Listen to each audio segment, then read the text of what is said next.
Olá, sejam todos muito bem-vindos, muito obrigado pela audiência de vocês. Mais um evento aqui da nossa instituição, aqui do Instituto Luiz Mário Moutinho. Um momento brilhante nosso aqui, com muita alegria. Recebemos o ministro Ricardo Vilas Boas Cueva. O ministro Ricardo Vilas Boas Cueva é ministro do STJ, do Superior Tribunal de Justiça do Estado brasileiro, enfim. E o ministro Cueva é, sem dúvida nenhuma, na área do direito privado, um expoente, junto com os seus colegas lá no STJ, com um currículo brilhante. O ministro tem sua formação nos Estados Unidos e na Alemanha, né, sua formação pós-graduação. O ministro já foi do CAD, é brilhante. Os votos do ministro, na verdade, são lições do direito e primando muito, não só pela técnica, mas pela segurança jurídica, pela previsibilidade e, especialmente, pela realização dos valores constitucionais, ou seja, ele consegue equalizar a tradição do direito positivo com a abertura para a realização de direitos sociais, né, a concretização de direitos fundamentais que exige do juiz, do magistrado, uma certa intervenção, uma certa invasão, digamos assim, entre aspas, a palavra invasão, no campo do legislativo, até às vezes no campo do executivo, mas sempre com aquela moderação, sempre com aquela cautela necessária a não atingir a segurança jurídica, não é? Interpretando o ordenamento de modo a que ele se torne vivo, mas seguro. Então, ministro, seja muito bem-vindo. Obrigado. Eu queria que o senhor falasse um pouco para as pessoas que estão nos assistindo hoje sobre sua vida.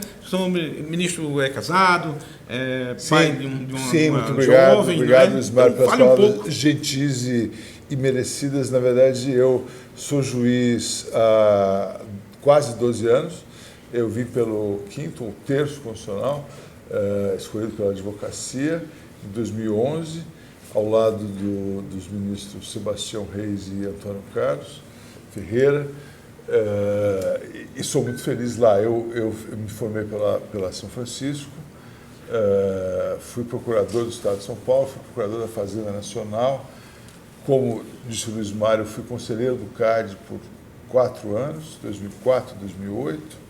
Foi um momento muito feliz da minha vida, porque é um momento em que confluem duas experiências muito diferentes, né? A cabeça do economista e a cabeça do advogado são formações bem distintas, mas que muitas vezes têm antagonismos muito fortes, mas que quase sempre confluem para um entendimento importante. Isso me marcou muito e depois dessa experiência no CAD, tendo voltado à advocacia pública e depois privada, tive a aventura de ser escolhido pela OAB para ser ministro do STJ, e lá desde 2011, desde junho de 2011, eu atuo na área de direito privado, na 3ª turma e na 2ª sessão do STJ, que cuida do direito privado, e é uma experiência muito feliz. Eu sou casado também com uma colega de procuradoria, tenho uma filha adolescente e vivo em Brasília já há quase 19 anos, mas sempre muito feliz de voltar aqui a Recife a convite do Luiz Mário. É uma honra, ministro, tê-lo aqui. O ministro hoje veio dar uma aula aqui na nossa turma de Direito Imobiliário. Nós já estamos na 7ª edição, nesse momento que nós estamos gravando. E, ministro, o senhor teve uma passagem muito importante. Eu queria falar um pouquinho já sobre tecnologia, mas o senhor teve uma passagem muito importante, fundamental e de muito equilíbrio na parte da questão do rol da Agência Nacional de Saúde Suplementar. O STJ caminhou, evoluiu, enfim, para uma posição de uma taxatividade, e o senhor, após um pedido de vistas, trouxe uma certa ponderação. Queria que o senhor falasse um pouquinho sobre isso, porque a gente tem uma pós de Direito Médico, Saúde Suplementar, e para os nossos alunos e quem nos acompanha e é interessado nessa área, acho que é importante ouvir na fonte. A gente tem muito do ouvir dizer, mas ouvir da fonte é sempre melhor. Na verdade, esse é um caso, a judicialização da saúde no Brasil é uma questão que, longe de ser uma questão única, exclusivamente brasileira, ela afeta também países em desenvolvimento, países que têm, como o Brasil, constituições modernas, com uma lista de direitos muito robustas mas que nem sempre tem padrões de distribuição de riqueza muito adequados. Então, os países vizinhos do Brasil, a Índia, a África do Sul, têm experiências semelhantes, mas essa experiência não é comum nos países ditos desenvolvidos. Países avançados, em geral, não levam ao judiciário questões como essa, porque se entende que a autoridade sanitária, ou o Estado, ou a legislação, ou, enfim, quem seja responsável pelo provimento da saúde, não deve ser questionado na sua expertise técnica, na definição daqueles benefícios, daqueles tratamentos, daquelas cirurgias, daqueles medicamentos que devam ser fornecidos, seja aos segurados de um sistema de saúde suplementar ou de seguro de saúde, seja ao sistema de saúde pública. No Brasil, essa judicialização tem acontecido com muita intensidade, o que leva a algumas perplexidades quanto à possibilidade, né, efetiva, prática, de o Poder Judiciário interferir num contrato, no caso de seguro privado, e dizer tal ou qual medicamento, tratamento, cirurgia, terapia deva ser fornecido ou não. Como é que pode um juiz, sem um conhecimento técnico, determinar que seja feito isso e não aquilo? Isso, obviamente, dá margem a problemas de alocação de recursos, né, que acabam sendo inadequados. Também há problemas de corrupção, né, na verdade, quando se criam indústrias para fornecimento de certos insumos que acabam sendo invariavelmente deferidos pelo Poder Judiciário. Isso já nos últimos 20 anos, talvez eu diria, tem levado a uma preocupação muito grande no Poder Judiciário, em geral, com a estabilização do entendimento jurisdicional e com a limitação dos poderes do juiz para deferir essas medidas que deveriam ser de urgência e se tornar corriqueiras. Então, há muitos anos já, quando o ministro Gilmar Mendes era o presidente do CNJ, do Supremo do CNJ, ele criou o Fórum Nacional de Saúde, que tratou de debater o tema, convocar especialistas, não apenas do direito, mas da área médica, profissionais da saúde, de todos os setores, inclusive da epidemiologia clínica, para entender melhor o que estava acontecendo. Desse primeiro fórum surgiram várias recomendações. O próprio Supremo começou também a julgar a matéria, o STJ, a uniformizar o entendimento, e aos poucos se sedimentou um entendimento básico de que não é possível deferir todo e qualquer pedido, que é preciso ter alguma baliza. Então, o STJ, bem ou mal, se encaminhava nessa direção. Havia um falso dilema entre um rol exemplificativo ou taxativo, mas isso se revelou uma falácia nominal. Na verdade, era apenas uma disputa entre nomes que não diziam muito. Nós apenas, numa decisão que eu pedi vista, relatada pelo ministro Salomão, na segunda sessão, chegamos à conclusão de que o rol deve ser observado com algumas condições que garantem a exceção, ou seja, situações em que o juiz pode e deve deferir algumas medidas excepcionais. Em seguida, a essa decisão, pouco tempo depois, sobreveio uma lei que também criou condições que são muito afins àquelas já previamente estabelecidas no julgado vinculante da segunda sessão do STJ. Então, numa resumida síntese, na verdade, não há uma oposição entre a nova lei e a decisão do STJ, há uma certa complementaridade. O rol é fundamental para que haja uma estabilidade de expectativas das seguradoras, das provedoras de planos de saúde. Sem essa estabilidade não há como fazer cálculos atuariais, não há como estabelecer custos, metas e financiar toda essa atividade complexa. Por outro lado, em algumas circunstâncias, o juiz tem que, sim, determinar uma certa intervenção, permitir que haja uma certa flexibilidade, porque o rol era um procedimento muito antiquado, de atualização demorada e complexa. A nova lei se encarrega disso, ela incorpora atualizações do órgão regulador e ela acaba por permitir que essa atualização da lista de procedimentos e medicamentos seja feita de maneira muito menos burocratizada, em vez de, a cada 2 anos, semestralmente, e no caso de tratamentos oncológicos, ainda com um prazo menor. Então, tudo isso leva a crer que não há uma oposição, que o judiciário caminha no mesmo sentido da vontade expressa pelo legislador nessa nova lei e que o sistema vai continuar tendo uma lista definida periodicamente, a cada 6 meses, de procedimentos e de medicamentos, mas vai ter algumas condições muito claras, objetivas e precisas, dentro das quais o juiz pode determinar que haja exceções.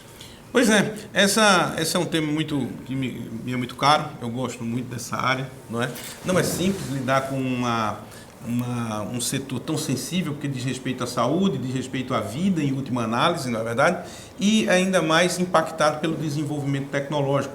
Afinal de contas, a medicina ela está permanentemente se expandindo em termos de tratamentos, em termos de, enfim, de equipamentos, de procedimentos, não para, né? E o direito à vida se refere, de fato, tem que lidar com esses hiatos, né, entre a abstração do direito e a realidade da vida, a dinâmica da vida. O julgador nunca vai ter uma roupa pronta e acabada para todas as questões envolvendo saúde, né, tão impactada pela tecnologia. Com isso, eu já abro um gancho, ministro, para a gente falar um pouco de tecnologia. O Instituto vem aqui querendo lançar, estamos gestacionando uma pós-graduação na área de direito e tecnologia, não é? Hoje tivemos agora, nesse momento que nós estamos gravando esse nosso encontro, tivemos aí o ChatGPT, não é? Como o tema da moda, não é? Onde ele define conteúdos, você dá parâmetros, né? Dá inputs nele e ele escreve textos para você, e desde da área jurídica até da política, enfim, qualquer ramo do conhecimento, a maquininha elabora para você algum texto base que você possa burilar, né? Trabalhar nele, corrigir alguma falha aqui ou acolá, né? De modo que a tecnologia e o direito está muito ligado. A gente tem desafios enormes para tratar nessa questão do descompasso do tempo. A tecnologia é muito mais rápida do que a nossa capacidade legislativa e jurisdicional do Estado, né? Eu queria ouvi-lo um pouco sobre esse direito e tecnologia, o que é que o senhor tem visto, né? O que é que o senhor tem discutido. O senhor presidiu um fórum importante o ano passado, salvo engano, envolvendo essa questão da lei de proteção de dados, que já é um aspecto da questão da tecnologia, envolvendo aí a privacidade do cidadão, mas nós vamos ter questões contratuais, questões de responsabilidade civil, outras questões impactadas pela tecnologia. Como é que o senhor vê isso? Como é que o senhor vê esse embrincamento do direito com a tecnologia? Como é que o senhor vê o futuro da advocacia, né, com o ChatGPT, por exemplo? Deixa eu falar um pouquinho da minha experiência. Na verdade, além das atribuições todas no STJ, eu acabo também tendo sido convidado nos últimos anos a trabalhar junto ao CNJ com algumas iniciativas para disponibilizar os dados que a gente produz em abundância, né? Toda essa avalanche de processos, são 90 milhões de processos no sistema de justiça brasileiro, as Legal Techs, as Law Techs, né? Que são empresas dedicadas à inovação tecnológica e a produzir soluções que aumentem a eficiência e a qualidade, né, da produção da atividade jurisdicional.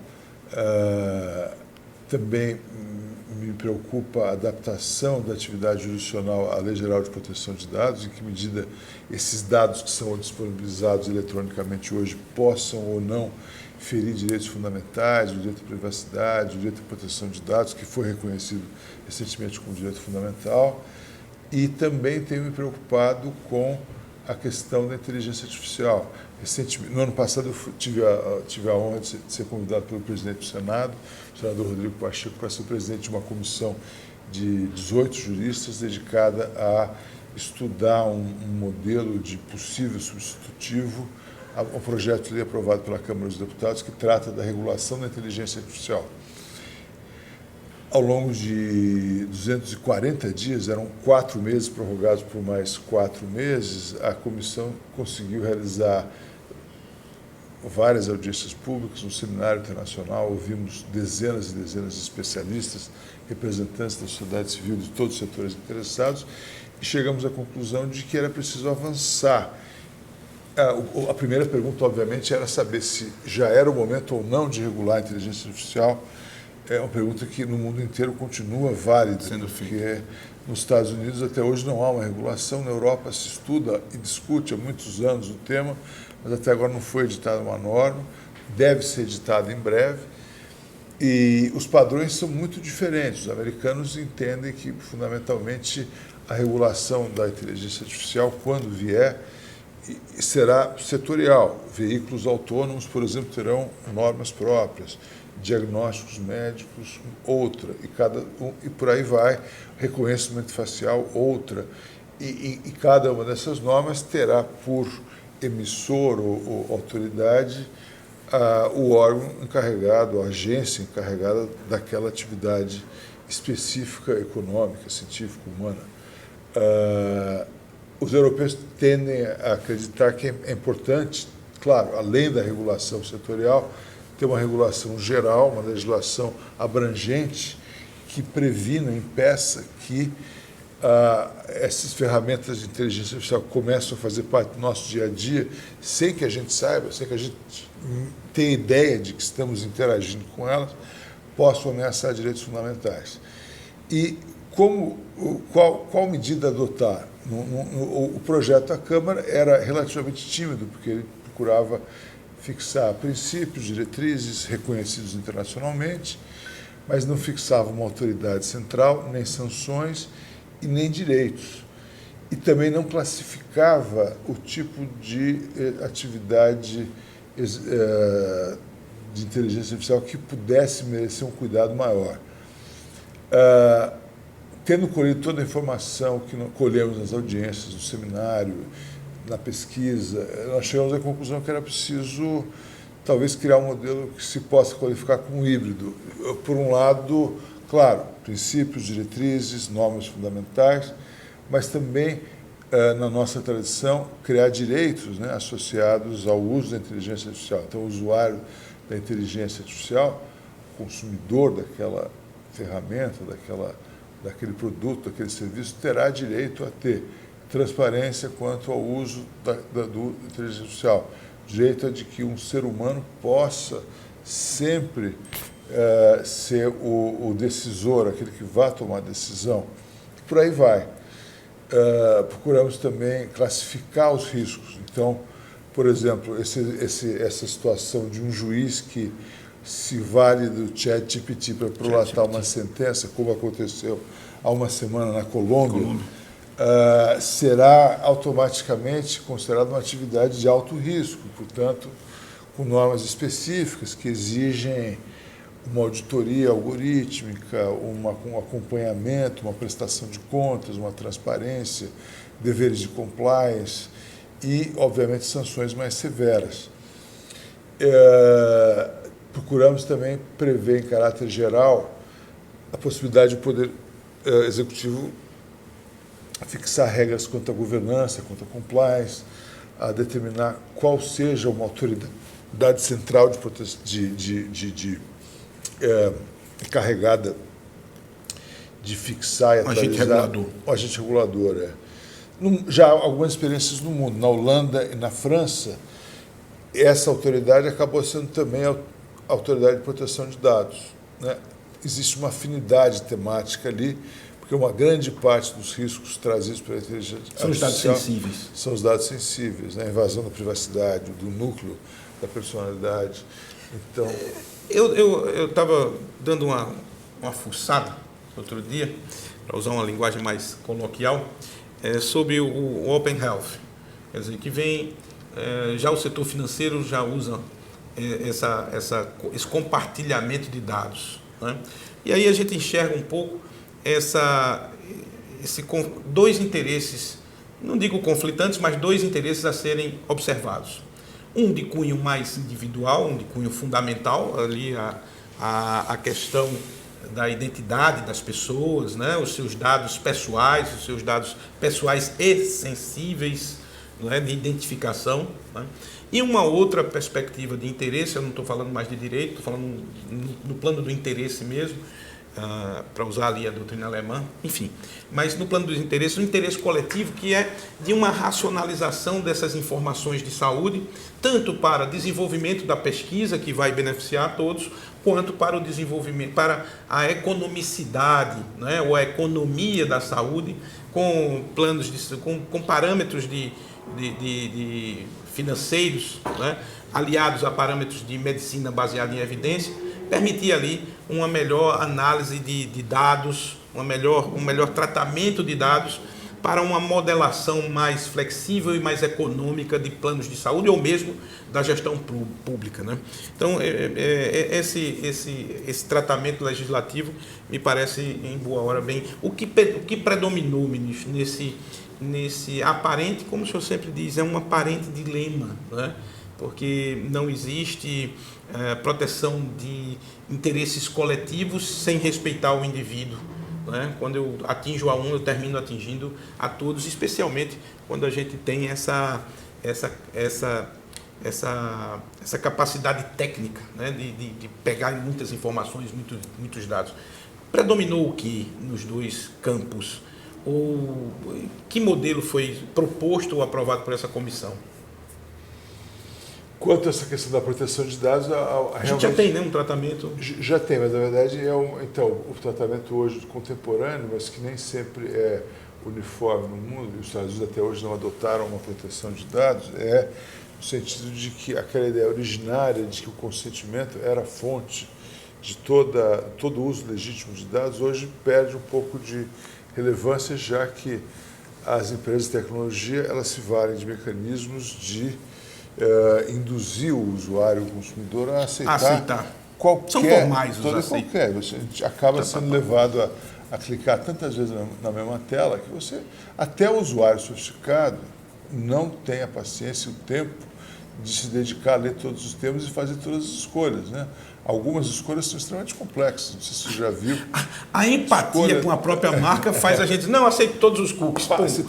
Se não tiver aquela empatia, não, hoje você não, pá. Aí fica meio que aleatória a escolha. Fica meio aleatória, a gente acaba sendo levado a aceitar tudo, porque você não tem tempo, paciência para ler aquilo ali. Então, obviamente, o foco deixa de ser o consentimento e passa a ser o design da máquina, quer dizer, o que eles chamam de privacy by design. Você deveria, o consentimento não é uma presunção, ele não é pressuposto, ao contrário. Você tem que, em princípio, assumir que você não quer aquilo e só então autorizar, e não achar que você tem que sempre, né, consentir com tudo. Você deveria ter escolhas, você deveria ter um sistema que protegesse os seus direitos pelo design, pela concepção do produto ou serviço, e só naqueles casos em que o uso daqueles dados para criar perfis informacionais fosse usado é que você faria a escolha, né? Mas, enfim, é um debate que foi levado em consideração. No anteprojeto, ou na minuta de substitutivo, também procuramos alterar a questão da responsabilidade civil,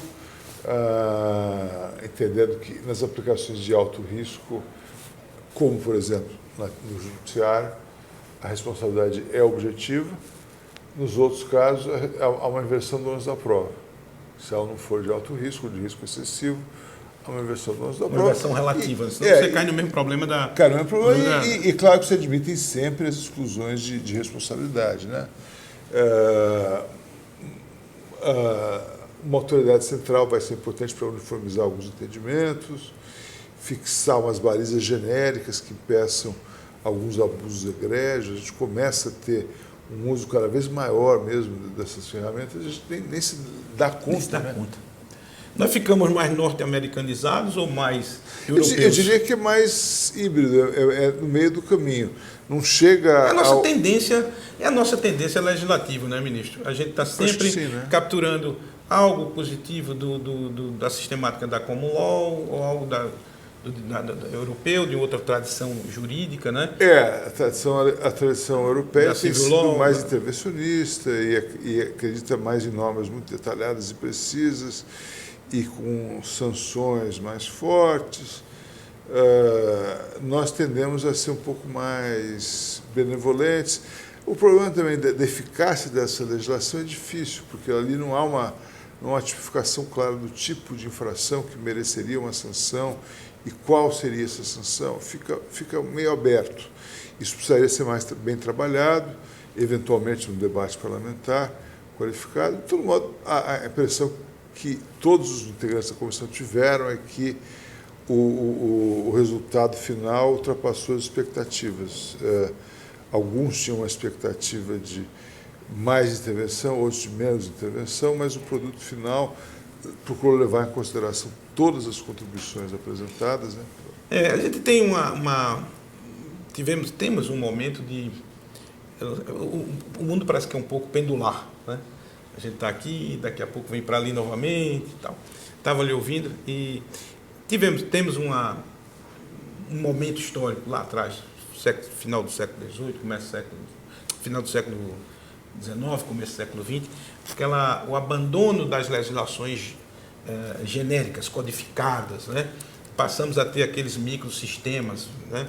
Leis mais regulando situações concretas, idoso, consumidor, torcedor, né? Microsistemas que são compostos ali por textos normativos de diversos segmentos do direito, administrativo, penal, processual, direito material civil, formando um tratamento específico. O americano, pelo que eu entendi, me parece que adota essa lógica mais atomizada da organização do sistema jurídico, né? Enquanto que o sistema americano, pelo que o senhor me traz aqui, se eu não estiver cometendo nenhum impropério, né, mais generalista, com textos mais abertos, isso na nossa tradição jurídica, né, com o judiciário com um certo protagonismo, com esses textos normativos abertos, termina permitindo que o julgador, sem sair dos limites da legalidade, ele possa construir soluções específicas. Mas quando a gente vai para uma questão desse tamanho, né, que nós temos uma padronização, o GPT é uma realidade para todos. O senhor não vê risco de termos textos para o judiciário em termos de questão de legitimação das suas soluções, né, especialmente no campo da harmonia e independência entre os poderes, principalmente que a gente vai ter um agente regulador? O senhor não vê risco de adotar o modelo europeu para que seja criticado, ou de alguma forma traga muito peso para o judiciário, que ele tenha que intervir, construir soluções a partir de textos muito indeterminados?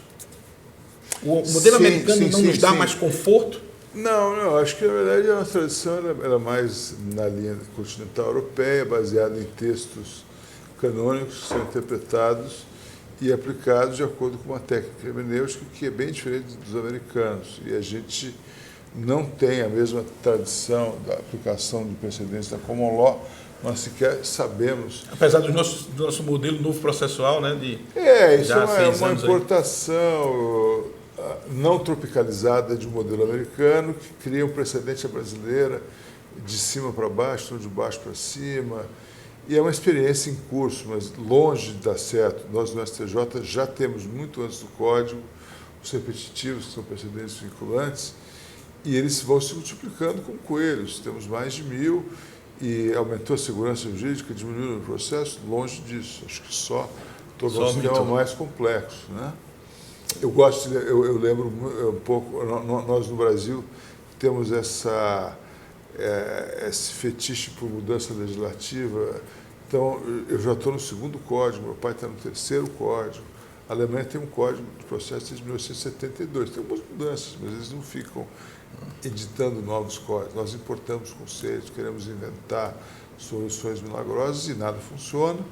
E é sempre uma duplicação. Temos, então, hoje, tem o texto normativo, tem a súmula não vinculante, a súmula vinculante, o julgado repetitivo, e aí o intérprete muitas vezes se vê obrigado a entender aquilo e não sabe o que fazer, né?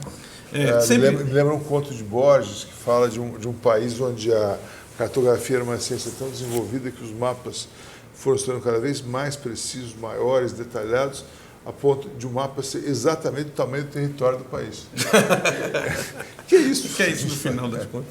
Mas, ministro, para a gente encerrar, dessas várias variantes, né, de possibilidades de uma atuação para um novo advogado, a tecnologia vai impor uma série de quebra de paradigmas, né, na forma de interpretar. Afinal de contas, o julgador trabalha com o fato da vida e ele é realmente muito dinâmico. E agora ele se torna cada vez mais dinâmico, né? Fato, valor e norma, a velha visão, a trilogia lá tridimensão do direito, né? A cultura muda muito mais rápido, a vida se torna muito mais rápida, o processo legislativo não tem a menor possibilidade de acompanhar essa dinâmica. Nesse contexto todo, do que o senhor imagina para um profissional jovem que está ali com uns 25, 26 anos, que queira atuar nessa área do direito digital, eu não sei se seria esse o nome, não é? Mas do direito e a tecnologia, só para não usar um rótulo que possa deixar de fora alguma coisa, mas direito e tecnologia, dessa interface, desse encontro do direito com a dinâmica da tecnologia. O senhor já falou da proteção de dados, mas parte contratual, a parte de direito de propriedade. Nós estávamos aqui ainda há pouco batendo um papo sobre livros, né? E as bibliotecas digitais a gente só tem o direito ao acesso.